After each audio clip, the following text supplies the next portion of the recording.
horses they thundered. 5, 4, 3, 2, 1. Ah, but was it them who really blundered? 5, 4, 3, 2, 1. It was the Manfreds. 5,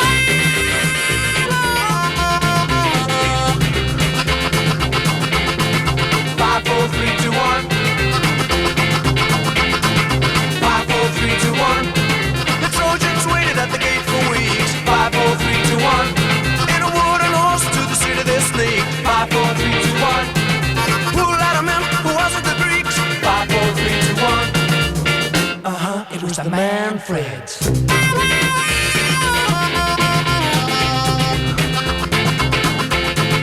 5, 4, 3, 2, 1. 5, 4, 3, 2, 1. 5, 4, 3, 2, 1. 5, 4, 3, 2, 1. 5, 4, 3, 2, 1. It was the Manfreds. 5, 4, 3, 2, 1. iTunes Radio reminds you, strange news, the show of your choice. Hello and welcome again to the Strange Brew podcast. My name's Jason Barnard and that was Manfred Mann and 54321. We've got another Manfreds related podcast here today with Mike Vickers, not only from the band but also a solo artist, composer, arranger and master of many talents. So let's hear what is an absolutely fascinating chat with the great Mike Vickers. Mike, it's a pleasure to talk to you. Thank you so much for agreeing to do this. Pleasure. I've recently spoken to Tom McGuinness. Yeah. One of the differences with you is that I think you were there at the very, very start of Manfred Mann, weren't you? Absolutely right. The very, very, very beginning, yeah. I knew Mike Hugg. I lived in Southampton when I was in my teens. Mike lived in Gosport, near Portsmouth. So we knew each other locally through local jazz clubs and things like that in Southampton. And then in the same year, Mike worked with Manfred in Butlins in Clacton, I think it was. And I got in touch with Mike when I moved up to London. So we all got together. And that was the very, very beginnings of what became Manfred Mann, yeah. What was your first instrument with Manfred Mann? The saxophone. That was my main instrument, alto saxophone, when I first came up to London. I played the alto saxophone and the clarinet. And then we all lived in the same flat. I don't know if you heard about this flat in Forest Hill in the incredibly cold winter of that year. And there was Manfred and Mike and me and 2 or 3 other guys you've probably heard of by now. So that's where it all actually started, yeah. Before Tom. Tom didn't come in for about a year after that, actually. We had a bass player called Dave Richmond, you probably heard about. Yeah, very famous. Yeah. And I've been in touch with him lately, which is nice, but he was asked to leave at one point. He won't mind me saying that. And he went into sessions. So I saw him quite a lot in sessions after that, yeah. One of the key reasons we're here is to talk about hits from the 60s, the relatively new compilation of the Manfred Mann hits. The first Manfred Mann one being 54321. Yeah. You released a few singles before that, didn't you? But they didn't chart. Yeah, the first one was called Why Should We Not? It was an instrumental with actually me playing the saxophone along with Paul's harmonica in unison quite a lot. It was a very simple sort of thing.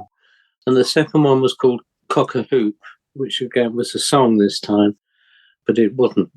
I don't think it was even a minor hit, but 54321 was the third single we made, and that took off. The idea being was that Ready, Steady, Go needed a theme tune. Yeah, we did a South Coast weekly schedule. Southampton, which is essentially my hometown, on a Tuesday is the Concord Club, Wednesday in Bournemouth, I think, and Thursday in Portsmouth, I think.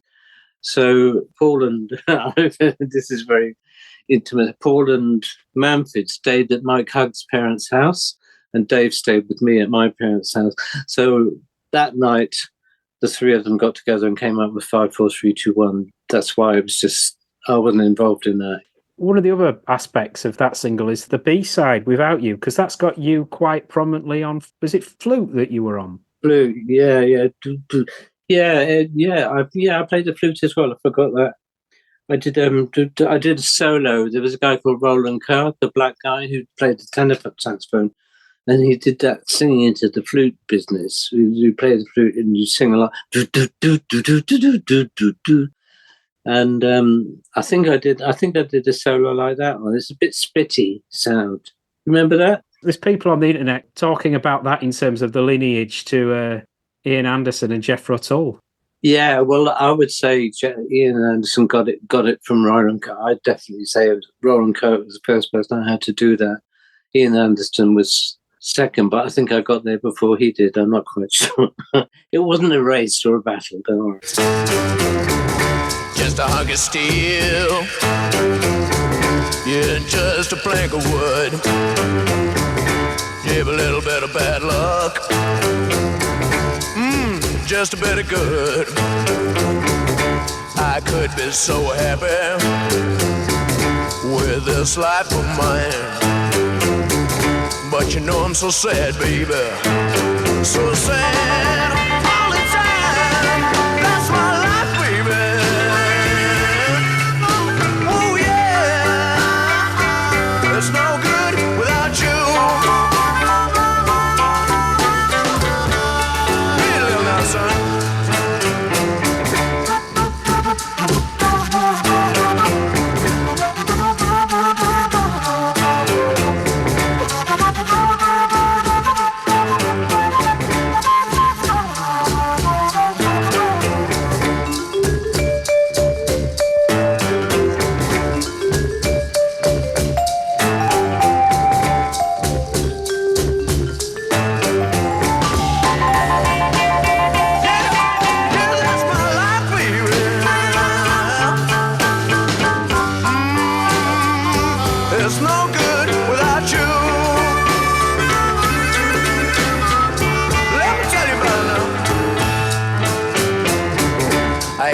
No money, I can't find no work.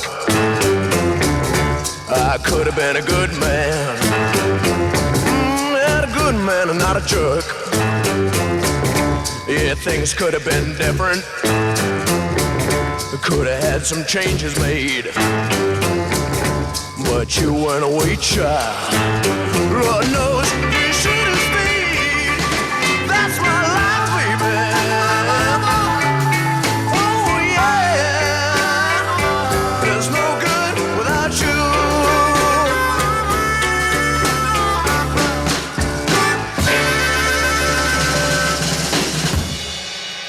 One of the other singles that's on hits from the 60s is Hubble Bubble, Toil and Trouble. And I think on that one you did get a songwriting credit. Yeah, we did that. That's exactly right. That was a sort of a conglomerate thing done with all five contributing to some extent. Yeah, and obviously also it was a kind of follow-up to 5, 4, 3, 2, 1 in terms of the rhythms and stuff, which you're not really supposed to do. Really. You know what I mean? It's not long-term advantageous to do the second one like the first one, if you see what I mean. It puts you in a mould. But that's what came out, so there you go. Bubble Bubble, I think it got to number 11 or something like that. Did it? Really? Oh, I didn't know. It was a sizable hit. Oh, I didn't know that. Despite that John Burgess, Tom was saying, that basically pushed you guys into doing cover versions as such, or songs by outside writers.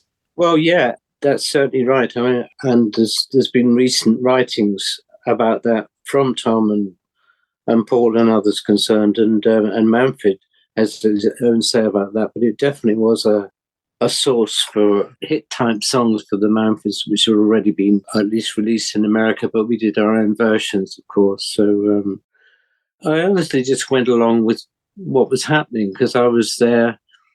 I had other aspirations as well beyond Manfreds, but I was happy to be in it, proud to be in it, if you like. I enjoyed it. I mean, I added to it with my instrument, into saxophone, flute, and guitar, which was never any good at, and baritone saxophone, which is also "Oh No, Not My Baby," baritone saxophone as well. So I had the saxophone, flute, baritone saxophone, and a bit of guitar. Yeah, that was my major role in the band, Jason, at the time. But that's quite significant because it's not just guitar, that's a range of instruments, and there's a number of tracks in that era when you were with the Manfreds where you could tell you were on it because you had that distinctive sound. Yeah, well, thank you very much. No, it's very true. I don't want to put myself down at all about all that. It was something that just happened with all of us. I think it just fell into something that worked, which is good. And to wind it all up this week, Manfred Mann with their latest big success in Britain, Oh No, Not My Baby.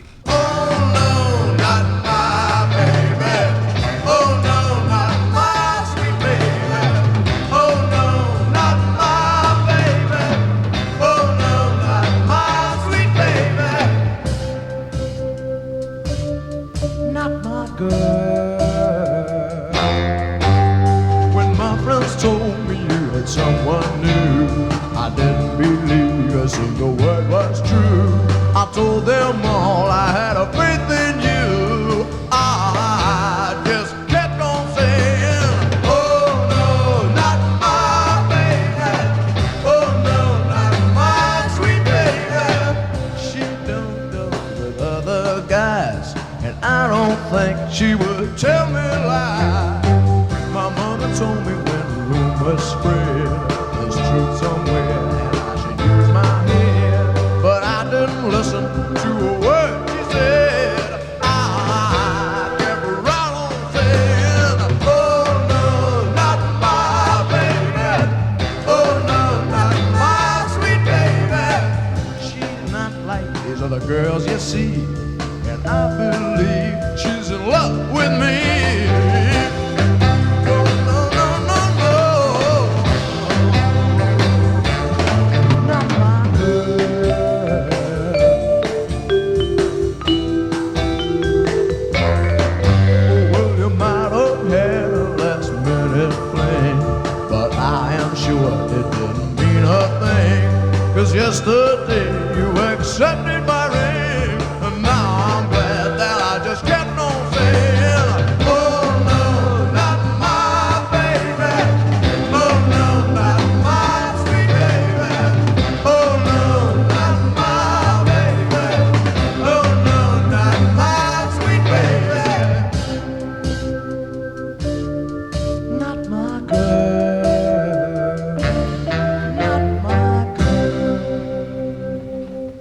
And our thanks to Manfred Mann. Huge hits in the States as well in that early period. Yeah, Do I Did He was, I think. That was a massive #1 hit. Probably all sorts of places around the world. I'm pretty sure it was not only UK and America, but Australia and all the rest of it as well, I think. What about working with Burt Bacharach for My Little Red Book? 'Cause he came over to Abbey Road, didn't he? Forgive me laughing. He's a brilliant musician, brilliant composer. I love his songs. I love the lyrics. Yeah, he came over to do, there's another connection with George Martin, because I went later on to work with George Martin and Cilla Black, and they'd heard about what happened on Alfie's session with Burt Bacharach. With us, I don't know, me and Paul went along to Burt's. He was working on the movie at the time, I think, and went along to his apartment with Angie Dickinson was there as well, looking after him. He played us the song, and I was there. Paul was there because he was going to sing it, and I was there because I was going to sort of get the musical aspect of it tied up. And then we went into the studio to do it, and there's other stories about how Bert didn't like Manfred's piano playing. I wasn't aware of that at all. But what I was aware of was trying to do that spitty flute thing on the do do do do do do do do do. And I wasn't sure if I played it well enough or not. And I was kept on looking up at the control box to see if Bert was smiling or not. And it turned out he was worried about the piano rather than me. So, but then in the end, it turned out with I don't know if it was the version for the film. Somebody had put a tenor saxophone solo on it instead. So I don't know. Things happen in the recording industry, you know, without you knowing why necessarily.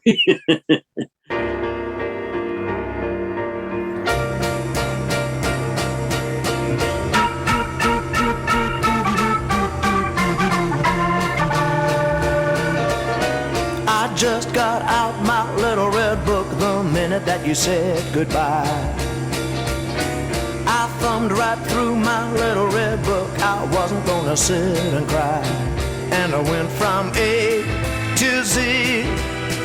I took out every pretty girl in town. They danced with me while I held them. All I did was to talk about you, hear your name, and I start to cry. There is just no getting over you.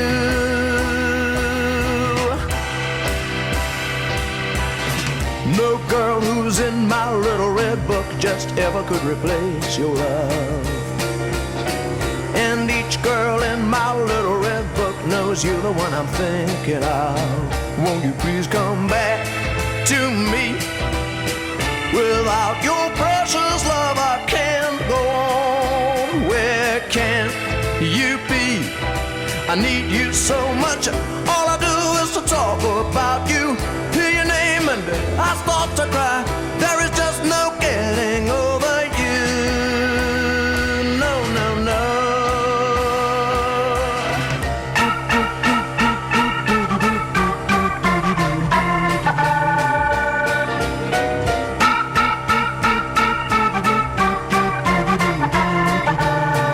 Won't you please come back to me? Without your precious love I can't go on. Where can you be? I need you so much. All I do is to talk about you, hear your name, and I start to cry. There is just no getting over you. No, no. All I do is to talk about you, hear your name, and I start to cry. Well, there is just no getting over you. No, no. All I do is to talk, hear your name. There's certain Manfred materials where what I was saying before was about you could hear your sound, whether it's Stay Around, which I think you wrote, which is a B-side. Yeah, I did, yeah. And The Abominable Snowman as well, which Yeah. you hear that, you can tell that's distinctive Mike Vickers. Oh, thank you very much. Yeah. No, I think that was, yeah. I like the title as well on that one, I must say. You know, I think we were all influenced by certain jazzy things that were going on at the time, and also almost jazzy with a bit of rock and roll, you know, like Cannibal Adderley and all that kind of thing. And so that was probably influenced by that. But yeah, that's that one. Things like that, whether it's an album track or a B-side, Album track. you had more freedom than the singles at that time. Yeah, I suppose you're right. Things sort of seemed to be single orientated from the start, and other things.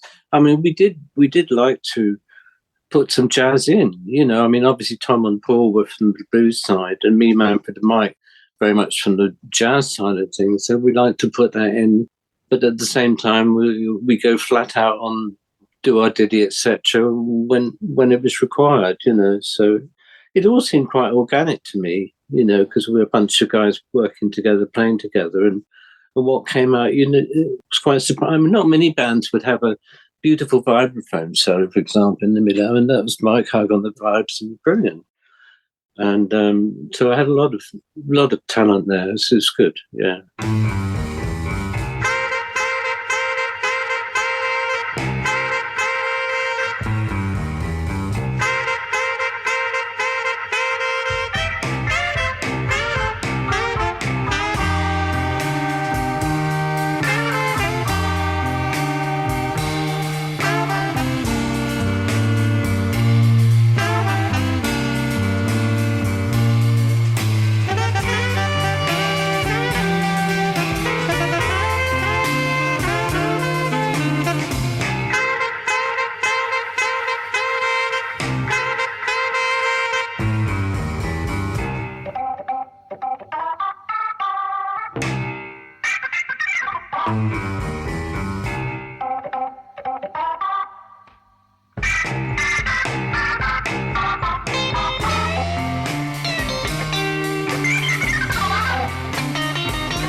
John Burgess at the time was a big help in terms of recognising your broader interest and skills, and that led to sort of work on films. And On the Brink itself is one of the great cult singles of that era. Thank you. Yeah, it's been called a Northern Soul album and an anthem, Northern Soul anthem, and some other kind of. No, thank you very much. I mean, I was always very fond of that, and I think if I go back, actually, I'd written that before the Manfreds even started. I think. Oh, I hope because I was doing jazz stuff in my hometown of Southampton. I had my own quintet there, and also, and I'm pretty sure anyway, very early on with the Manfreds, and there was some connection with Ready Steady Go, but I can't quite remember because they did do 5 4 3 2 1. But I've got a feeling they used that one of mine for a little bit before 5 3 2 1. I'm not certain about that.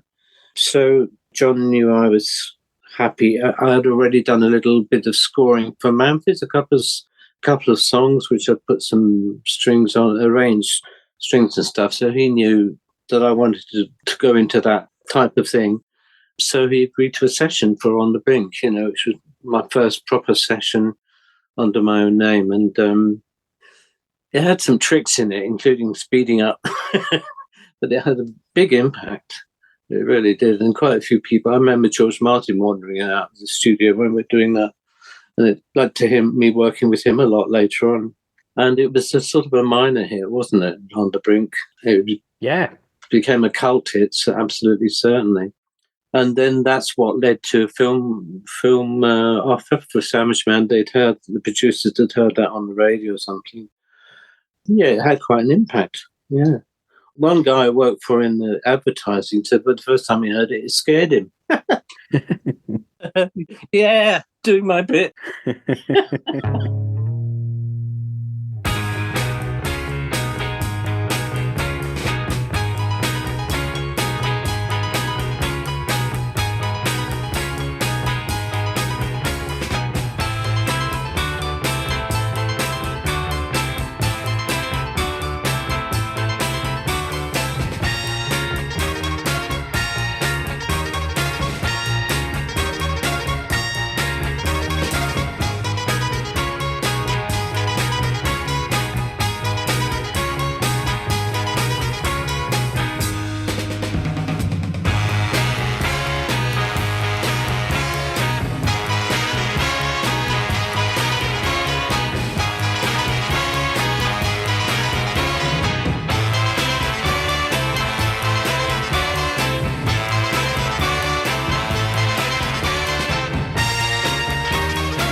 What about working with Ron Richards for the Hollies, especially as they moved into what is now known a bit more of the psychedelic era? Yeah.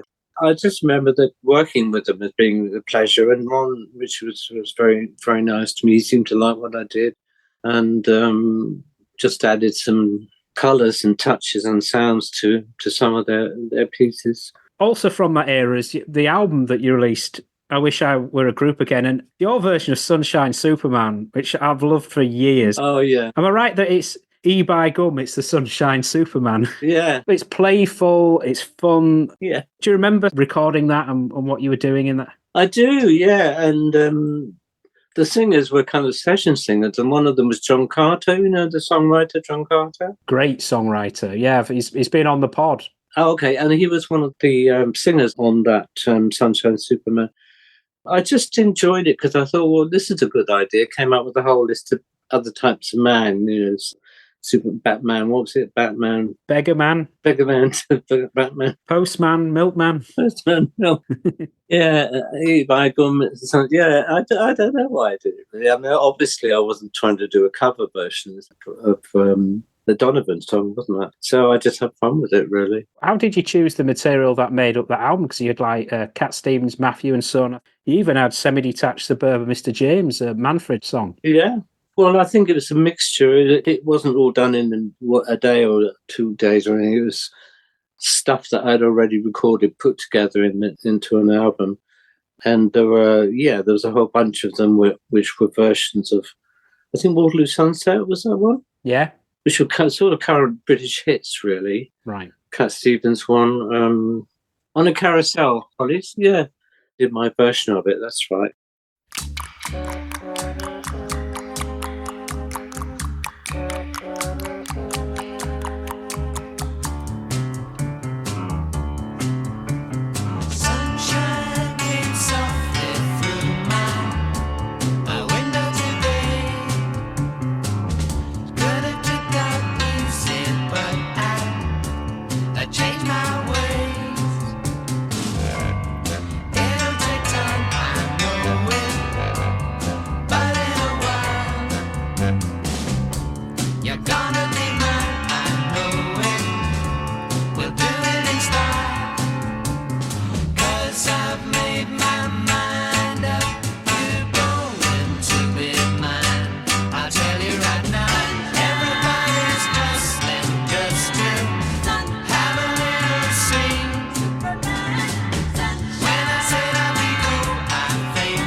Dustman, Earthman, Moonman, Spaceman, Snowman, Showman, Batman, Fredman, Batman, Vietnam, Whiteman, Blackman, Wolfman, Rackman, Yes Man, No Man, Beggarman, Conman, Muscleman, He-Man, She-Man, Shoeman, Shoeman, Old Man, Caveman, Catman, Atman, Tayman, Chessman, Gasman, E-by-gum, it's the Sunshine Superman.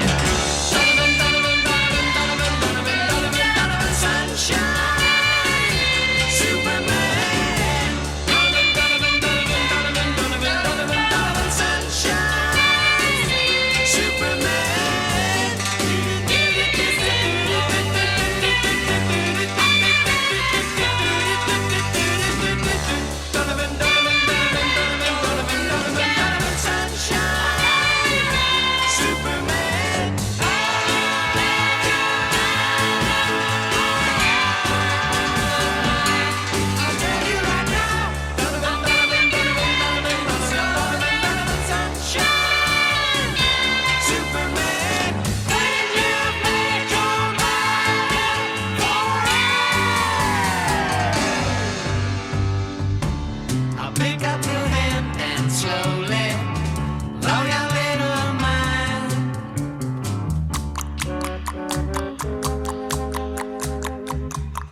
One piece of work that you did in that period is your work on All You Need Is Love. Yeah. For many people, working with the Beatles is something massively significant. Yeah, I have written that, actually. I like my own writing, I must say.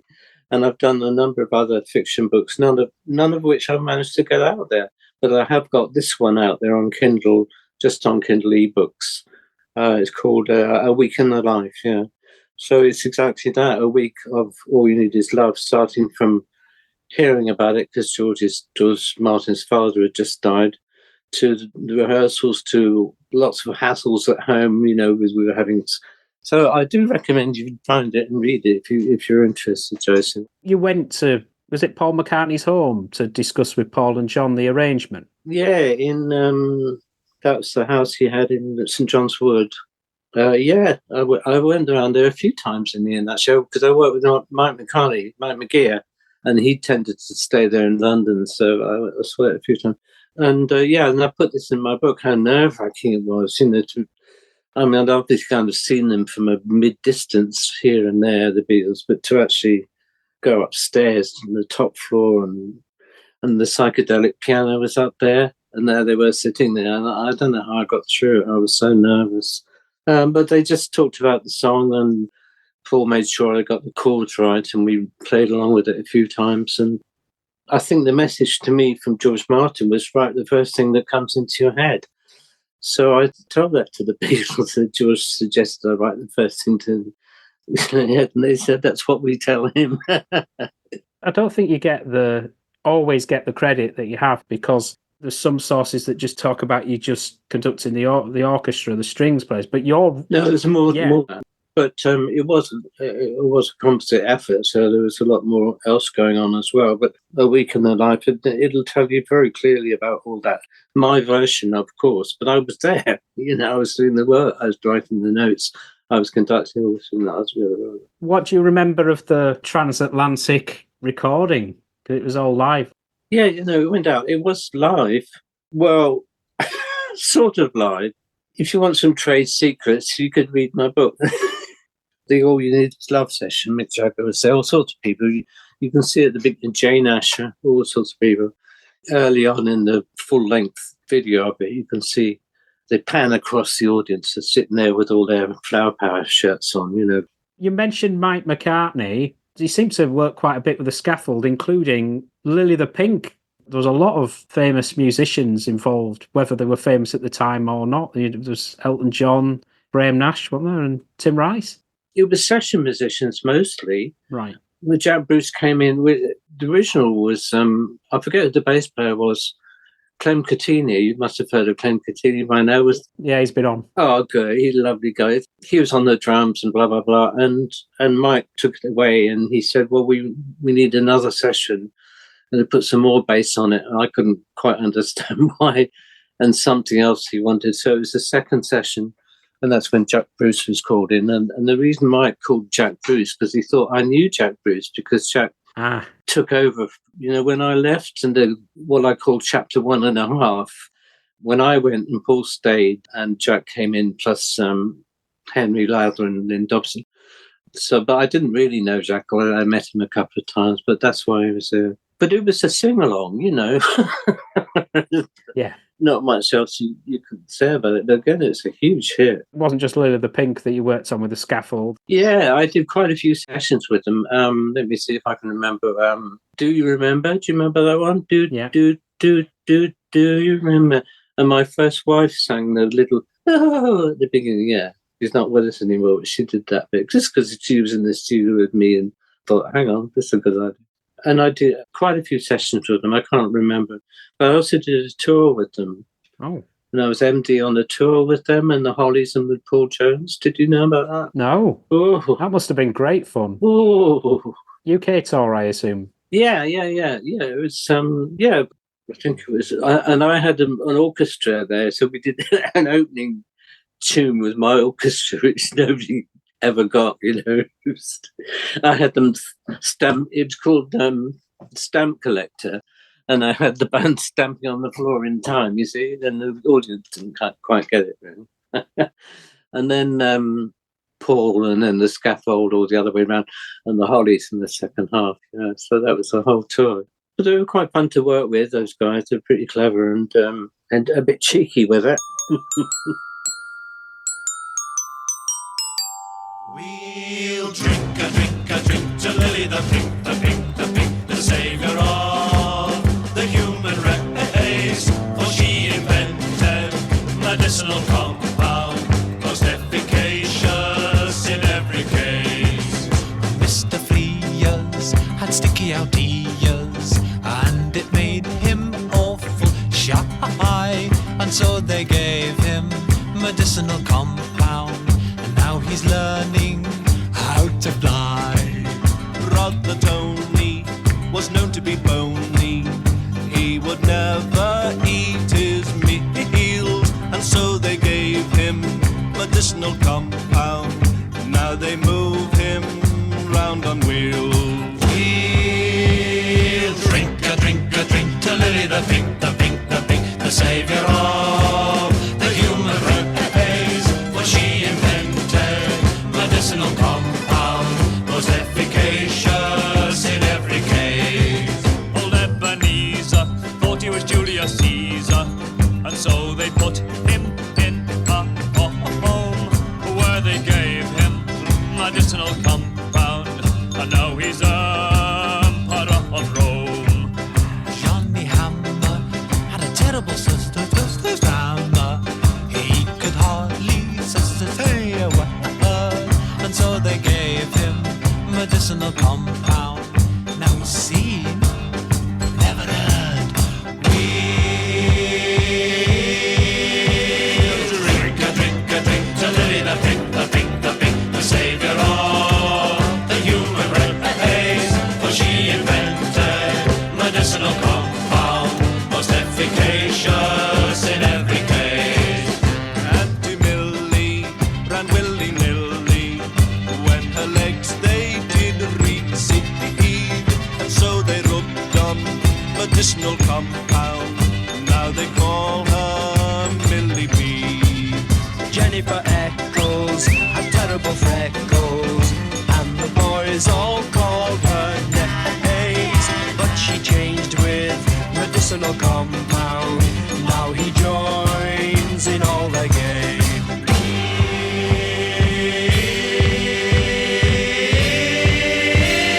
Drink to Lily the Pink, the Pink, the Pink, the saviour of the human race. For she invented medicinal compound, most efficacious in every case. Lily the Pink, she turned to drink, she filled up with paraffin inside, and despite her medicinal compound, sadly Pickle Lily died.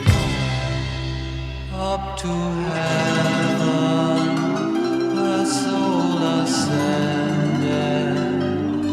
All the church bells they did ring. She took with her medicinal compound. Hark the herald angels sing.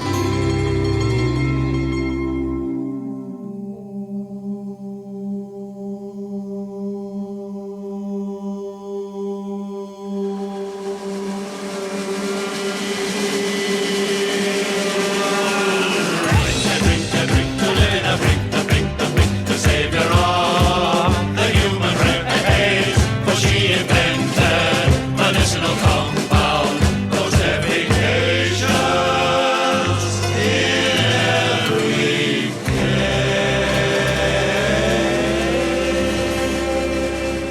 Referred to it earlier, working with George Martin, Yeah. with Cilla Black. When was the first time you started speaking with George and getting more involved with him? Well, I would say before All You Need Is Love, because that's why he asked me. You know, his dad had died, and he felt he could be there for the sessions, but he couldn't be there for the preliminary things and also doing the arrangements. So that's why he asked me, because I'd already worked with him. No, I don't think that was with Cilla. Cilla was a bit later, I think. But that's where it came from, and she seemed to like what it did, and it went on for, I think, about 4 years. I mean, it's a massive. Step Inside Love was one of the first, and that was obviously another Beatle connection, given that's Paul's song. Was he involved at all? Yeah, he came along. That's after I'd already done some for Cilla, so it's different to the All You Need Is Love. And she also was doing her TV show, and I ended up doing quite a number of arrangements for her TV show, which maybe later we recorded it or not. And the same with Cliff Richard as well. So I was working for them both at one time. So I went along to heard that Paul had written her a song for a new upcoming series. So that's when I saw him and said, and we talked about the arrangement, and and the point of it then was to just do an arrangement for the TV series for our opening song, which I did. It was released a bit later, wasn't it? A TV series was 67, and then the actual single was the following year. Was it? No, I don't. Yeah, that's good. I'm not really aware of the dates and all that, but it's just approximately. Yes, so it worked on the TV show, and Paul was there too, and he seemed happy with it. And so then the decision was made was separately to go to a studio and do it properly for her recording. Paul came along to that as well, and it didn't it didn't work for some reason or other. It didn't work. It just didn't gel, which is very rare in the studio. Great musicians, there's always in studios, and things usually work. For some reason, it didn't. And later I realised the first time I'd heard it, Paul was playing the guitar, not the bass guitar, the guitar himself. And he really does play very beautifully. He plays everything he plays beautifully. He's an amazing natural musician, that guy. And it was the sound of him that worked with Cilla's voice rather than the guitar player. I'm not being disparaging about it. I even forget who it was, but it just didn't work. So we called for another session, and still Paul didn't do it, but another session player played it, and it worked fine, yeah. So it doesn't often happen that let's do it again, doesn't often happen. Step inside, love. Let me find you a place where the cares of the day will be carried away by the smile on your face. We are together now and forever. Come my way, step inside, love, and stay. Step inside, love, step inside, love, step inside, love. I want you to stay.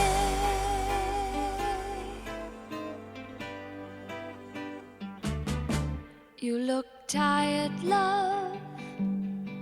Let me turn down the light. Coming out of the cold, rest your head on my shoulder and love me tonight. I'll always be here if you should need me.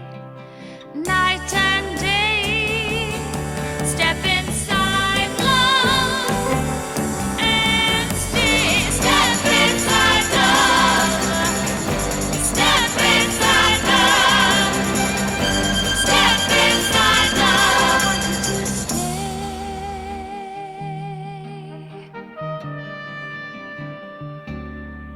When you leave me, say you'll see me again. For I know in my heart we will not be apart, and I'll miss you till then. We'll be together now and forever. Come my way, step inside, love, and stay. Step inside, love. I want you to step inside, love. You know I do. Step inside, love. I want you to stay. There's a song that you wrote, the B-side of Something Tells Me, La La La Loo. That was more conventional, though. Well, that was my song for the Please Sir movie, and I said to the producers that I wanted to ask her if she'd do it, so they were very pleased about that. And she did it as a favour, to be honest with you. She wasn't paid very much, and Bobby made sure that I knew that, and I wasn't. But they were doing it because we had a good sort of. And my wife, my ex-wife, Sue, wrote a song for Cilla. It's called "Easy in Your Company." I don't know if you heard of that one at all. It's another title song for a series. I don't know if it came out. So there was quite a nice connection there, so that's why it worked out. The Cilla Black material, even though you got that commercial edge, some of the songs were more challenging. You've got Follow the Path of the Stars, which was a Skip Bifferty song, which was very jazzy at times. Yeah. I seem to remember that was one of the earliest ones I did with Cilla, actually. Did it have a harpsichord on it or something like that? Yeah, yes. Yeah.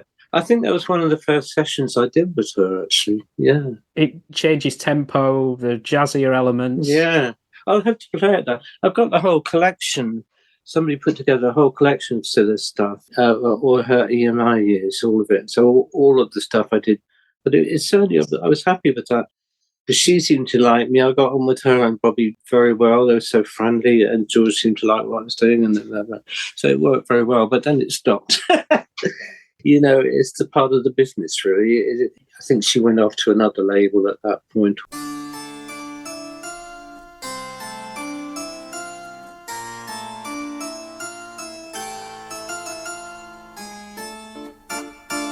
I'll find a better life for you. The stars have said our love's untrue, and just because we shared a life, there is no reason for a soul to die.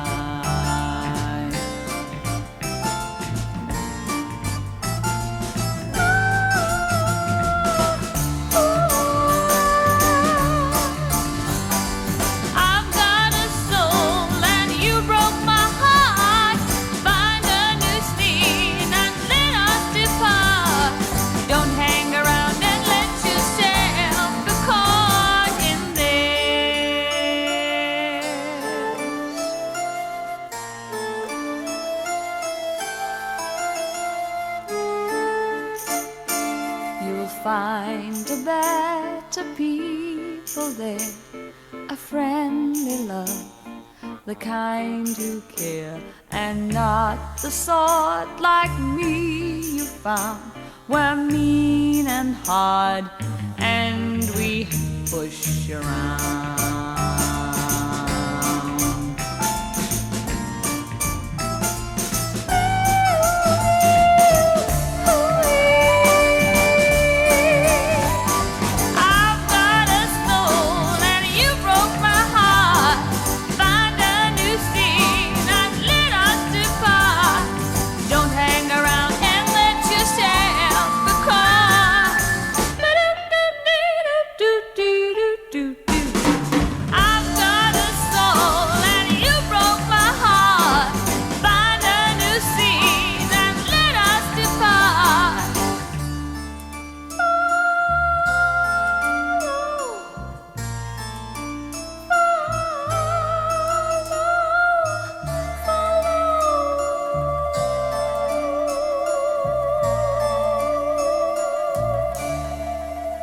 Do you remember working with Wayne Bickerton for World of Oz? Yes, with World of Oz. This song's like The Muffin Man, which is a cult. Is it a cult song? The Muffin. That's it. Yeah, I remember it. I did a session with him with Kenny Everett. I remember he was Wayne as producer. Yeah. What about Francois Hardy? Oh yeah. Did you go over to France to work with her? No, she came over here. We did that at Olympic. Serge Gainsbourg was at the session. And also Jane Birkin was at the session.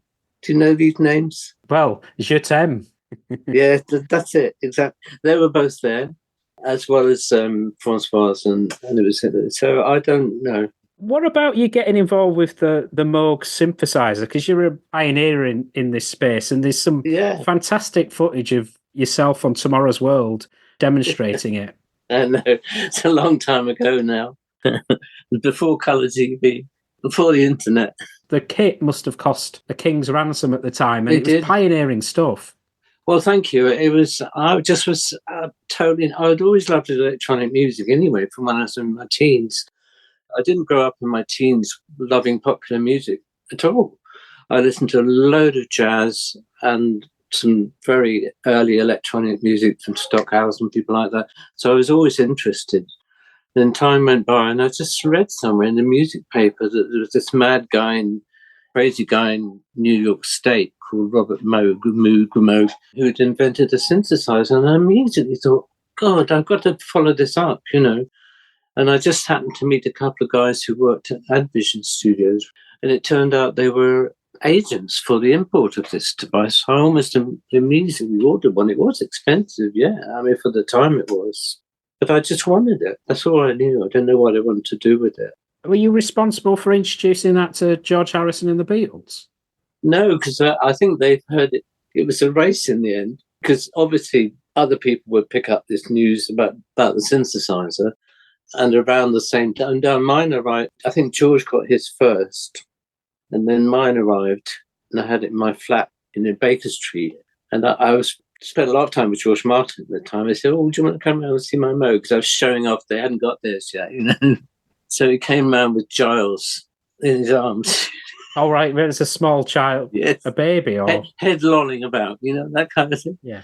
So that was it, yeah. So, but I just loved it, and I did the synthesizer, and I did quite a lot of lively music because people were very interested in the kind of new sound aspect of it.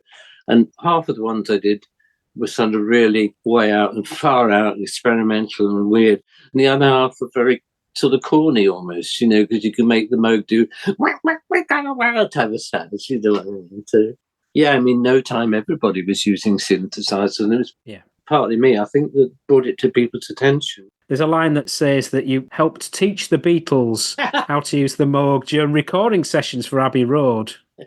Is that completely fictitious? No, it's partly true. Oh. It's quite a lot true, actually. I mean, again, I had a call from George Martin, and said they were wanting to use the synthesizer on some songs, and could I come along and set it up? Because although in the end it was George's one that was used in the Abbey Road sessions, there's photos to show. But he could do a number of things with it. But I was able to kind of try and conjure up sounds which the other guys seemed to want for their songs. So in the end, what happened was I plugged the sounds up, and then whoever wrote the song would play the keyboard, play whatever they wanted to play on the keyboard, but I'd be just programming the sound. So I didn't really teach them how to play it, but I certainly plugged it up for all the sounds on Abbey Road, yeah. Here Comes the Sun. Yeah. In particular, that's one of the most played songs now in the streaming era of all time. Really dead right, yeah.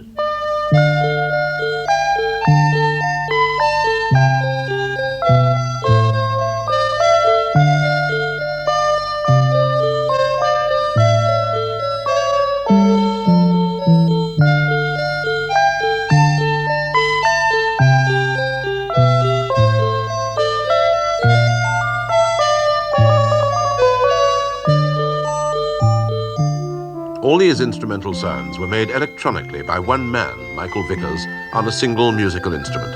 It's called the Moog synthesizer. It produces sounds in a matter of minutes which would normally take radiophonic experts with their complicated equipment days of work and multiple re-recording to achieve.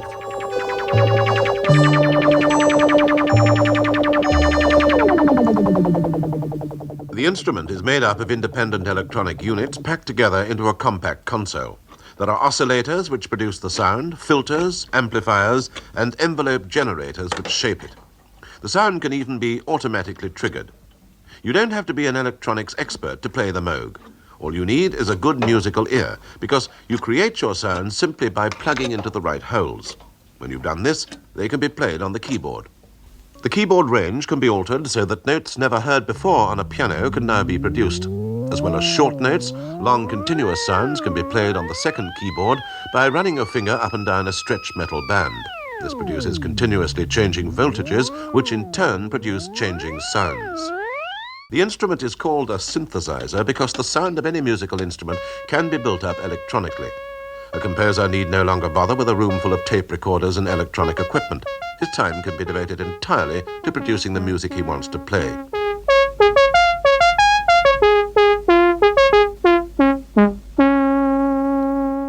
But once you've finished plugging up the oscillators, you can play from an ordinary score.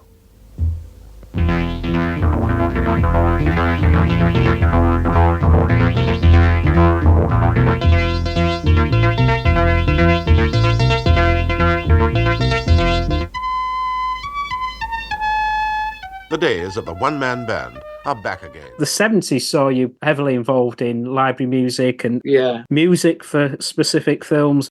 Well, that's where I wanted to go. I think I did okay. I mean, some of the early stuff was for movies which are comedies which weren't terrifically funny, really, in my opinion. You know what I mean? Some of the comedies in that era have dated. Well, I would say, yeah. I mean, Sandwich Man, that was the first one I did, Press for Time. Normal Wisdom film, but it was a good experience. But I just seemed to get comedy ones, and then Please Sir came along, another sort of comedy one. But then I did the Dracula one, which was a different matter entirely. So I think that one stands up pretty well with the music, actually, the Dracula AD 72 one.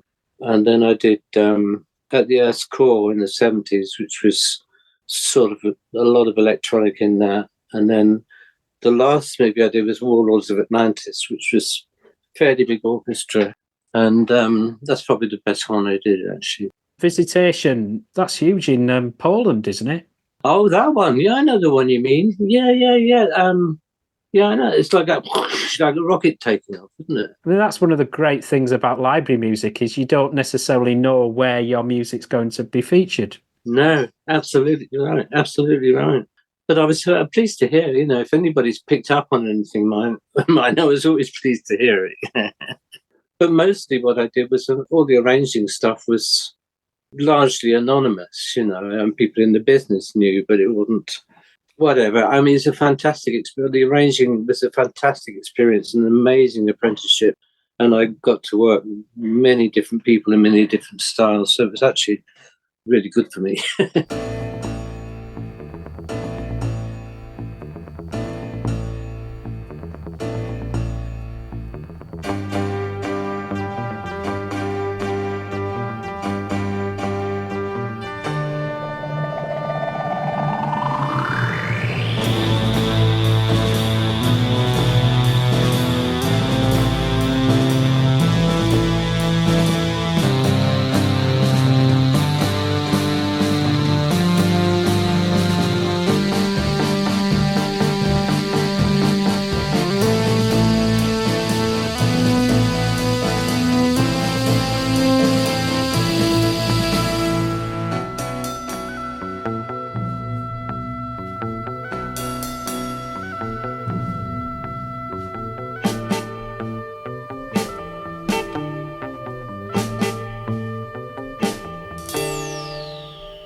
What led you back to playing with the Manfreds in the 90s?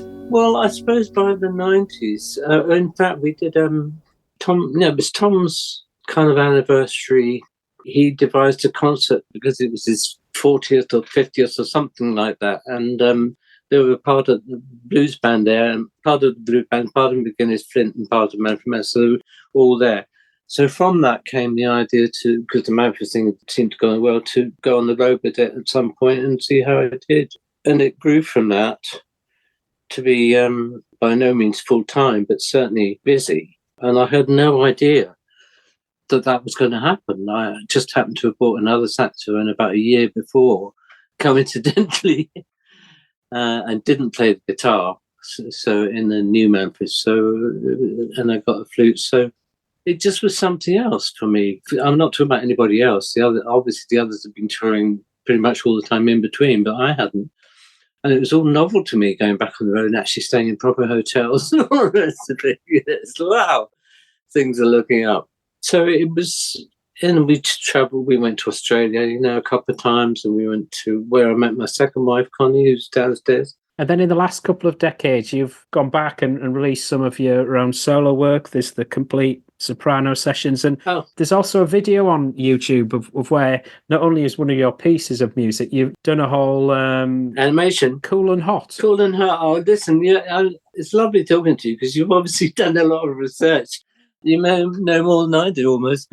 Yeah, I mean, I was with the Manfreds in the 90s, and then at the end of the 90s, I felt like I had so many other things I wanted to do, creatively speaking. And since then, I've been working from home, doing some of the things you mentioned, and lots of other things, and lots of stuff that haven't come out. I've done quite a lot of writing and written 6 fiction books, so I've done all sorts of things. Cool and Hot was there's a software called Blender. I don't know if you've heard of it. It's 3D animation software. Yeah. And that was one of the Soprano Sessions tracks, yeah. And I thought, well, I'll have a go animating this. It took me 8 months to do just that. I think it's about 4 minutes or something. And it's by no means state of the art at all, but at least what you see fits the music and vice versa. So I was very pleased with that. Is that what we've got to look forward to? Hopefully some books to come out and maybe some new music? Well, that's what I'm working on all the time. But Yeah, I've been a long time now. It's been like over 20 years now since I left Manfreds and didn't have that kind of work gig. And I've been very, very, very happily getting on with my own stuff. But getting it out there seems to be something else again. I haven't retired, though. Haven't retired. No way. I'm not going to retire. That's the way to madness. It's amazing to talk to somebody who knows so much. It's extraordinary. Well, I have to say, Mike, it's been a joy to talk to you because not only have we got the early Manfred stuff, but the material and collaborations that you did in the 60s and 70s in particular, yeah, it's a huge pleasure. So thank you. Thank you very much for saying that. And it's been a pleasure talking to you, Chase. Thanks very much, Julia. You take care. Thanks a lot. Thanks a lot. Bye-bye. Bye-bye.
Thank you for listening to the Strange Brew podcast.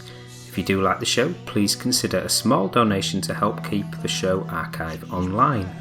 It's 10 years since I started the podcast, and hosting fees are increasing over time. All your support keeps the show running and helps me get amazing guests. To support me, just go to thestrangebrew.co.uk where you'll see a donate button on the homepage. Thank you very much. Plus, any reviews on your podcast services help to spread the word too. Thank you.